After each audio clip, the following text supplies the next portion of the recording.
Hello my lovely friends, চলে এলাম আরও একটা নতুন রেসিপি নিয়ে। এই রেসিপিটা তোমরা অনেক অনুষ্ঠান বাড়িতেই খেয়ে থাকবে, কিন্তু আজকে আমি তোমাদের সাথে খুব সহজ পদ্ধতিতে এটা কিভাবে বানানো যায় সেটাই শেয়ার করব। সাথে অবশ্যই থাকবে অনেক টিপস অ্যান্ড ট্রিক্স। আজকের রেসিপি সর্ষে পোস্ত রুই।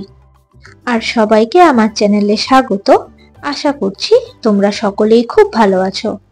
মিক্সির বাটিতে নিয়ে নিচ্ছি 1 টিস্পুন পোস্ত, 1 টিস্পুন সর্ষে, 3টি লঙ্কা কুচি, একটি পেঁয়াজ আর একটি টমেটো। এবার সামান্য জল দিয়ে এটাকে পেস্ট করে নেব। এবার একটি থালাতে নিয়ে নিলাম স্বাদমতো নুন, 1 টিস্পুন হলুদ গুঁড়ো আর 1 টিস্পুন সর্ষের তেল। নিয়েছি 400 গ্রাম রুই মাছ। এবার রুই মাছটা খুব ভালোভাবে ম্যারিনেট করে নেব। ভালোভাবে এটাকে ম্যারিনেট করে এটাকে 10 মিনিট মতো রেখে দেবো। তারপর এটাকে ভেজে নেব। যে কোনো রকম পিস দিয়েই তোমরা এই রান্নাটা করতে পারবে, কিংবা রুই মাছের জায়গায় তোমরা কাতলা মাছও এখানে ব্যবহার করতে পারো। এবার একটি কড়াইতে 2 টেবিল স্পুন সর্ষের তেল গরম করে তাতে দিয়ে দেবো ম্যারিনেট করে রাখা মাছের পিসগুলো। এইভাবে একটা একটা করে পিসগুলো আমি তেলের মধ্যে দিয়ে দিলাম।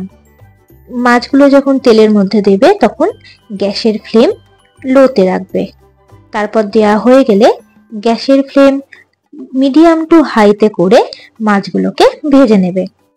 একদিকটা আমার ভাজা হয়ে গেছে, আমি এবার একটা একটা করে উল্টে আর একদিকও এটার ভেজে নিচ্ছি। মাছ সবসময় তেলে দেওয়ার সময় গ্যাসের ফ্লেম লোতে রাখতে হয়, নালে তেল ছিটকে গায়ে আসতে পারে। খুব বেশি লাল করে ভাজবো না, না হলে মাছ শক্ত হয়ে যাবে। মাছগুলো আমার ভাজা হয়ে গেছে। এবার গ্যাসের ফ্লেম লো করে দিয়ে একটা একটা করে মাছগুলো আমি তুলে নিচ্ছি। মাছটা ভাজার সময় আমি অনেকটাই তেল এখানে ব্যবহার করেছি, তাই পুরো রান্নাটা এই তেলটাতেই কমপ্লিট হয়ে যাবে, আর কোনো তেল ব্যবহার করব না। এবার এই মাছ ভাজার তেলেই দিয়ে দিলাম লঙ্কা ও পেঁয়াজ কুচি। একসাথে দিয়ে দিচ্ছি 1 টিস্পুন আদা রসুন বাটা। এখন গ্যাসের ফ্লেম মিডিয়ামে রেখে এটাকে খুব ভালো করে ভেজে নেব, যতক্ষণ না আদা রসুনের একটা সুন্দর গন্ধ বেরিয়ে আসছে।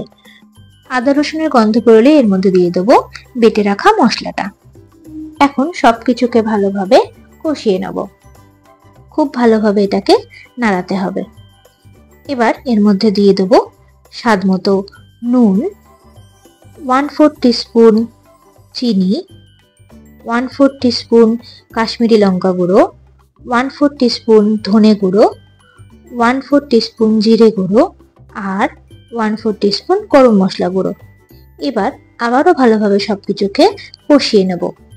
খুব ভালোভাবে এটাকে নাড়িয়ে চাড়িয়ে কষিয়ে নিয়ে গ্যাসের ফ্লেম লো করে দিয়ে কিছুক্ষণ ওয়েট করব, যতক্ষণ না মশলাটা থেকে একটা সুন্দর তেল ছেড়ে আসছে।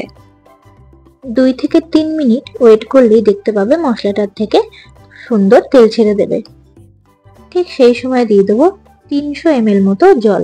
আমি ওই মিক্সির বাটিটাতেই জল দিয়ে ওটাকেই ধুয়ে দিয়ে দিলাম।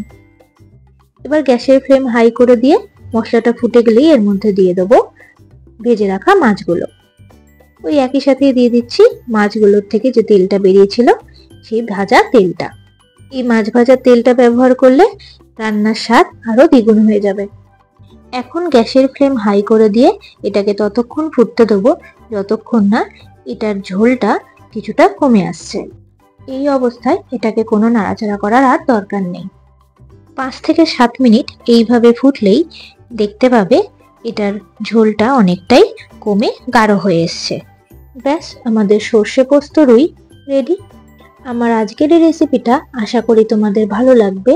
যদি ভালো লেগে থাকে তাহলে ভিডিওটিতে একটি লাইক, কমেন্ট ও শেয়ার করবেন।